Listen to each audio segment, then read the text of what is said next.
দেখো এই যে 10 মিনিটের মধ্যে পৌঁছাবো, আমরা বলি না যে 10 মিনিটের মধ্যে পৌঁছাবো, এরকম তো বলি তাই না?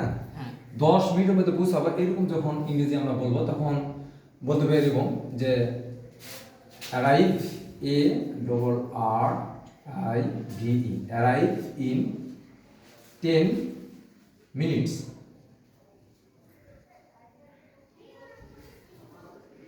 অ্যারাইভ ইন 10 মিনিটস, ঠিক আছে?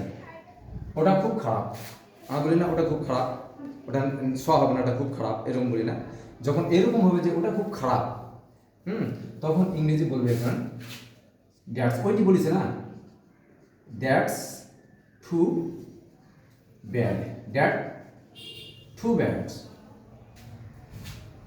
নিশ্চিত বা অবশ্যই, আমরা বলি না আমি নিশ্চিত এই কাজটা সেই করেছে, বলি তো কি বাবা কথা বলছে না? হ্যাঁ, নিশ্চিত কথা বলতে হবে, অবশ্যই, নিশ্চিত বা অবশ্যই, এটা ইংরেজি হবে for sure, for sure, SURE, for sure.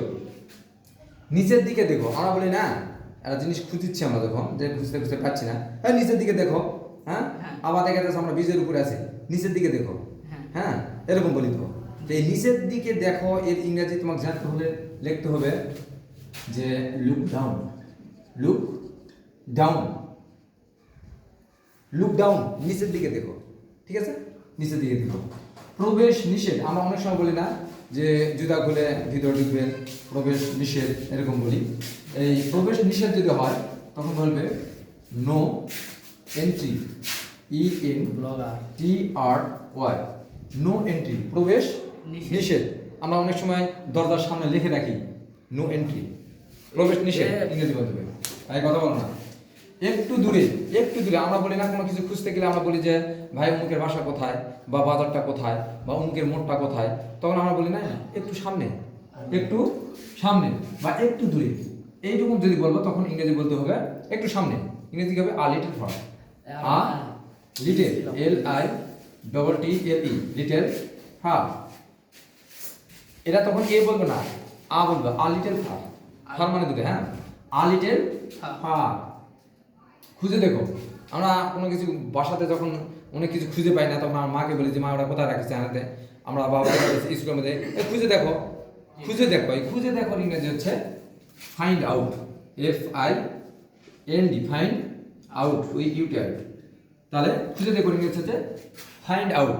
তোমরা যদি ছোট ছোট ইংরেজি বলতে চাও আর যদি প্রথমে তোমরা ইংরেজি স্পিকিং করতে চাও তাহলে সর্বপ্রথম তোমাদের এই ছোট ছোট ওয়ার্ডগুলো তোমাদের মনে রাখতে হবে, তারপর তোমাদের জানতে হবে একটু গ্রামার, টেন্স, ভয়েস, ন্যারেশন, এগুলো জানলে আর বেশি বেশি ভোকাবুলারি টেস্ট মানে ভোকাবুলারি ওয়ার্ডগুলো জানতে হবে। If you speak English the other person then you মানে লার্ন দ্য ভোকাবুলারি টেস্ট, আগে ভোকাবুলারি জানতে হবে ওয়ার্ড।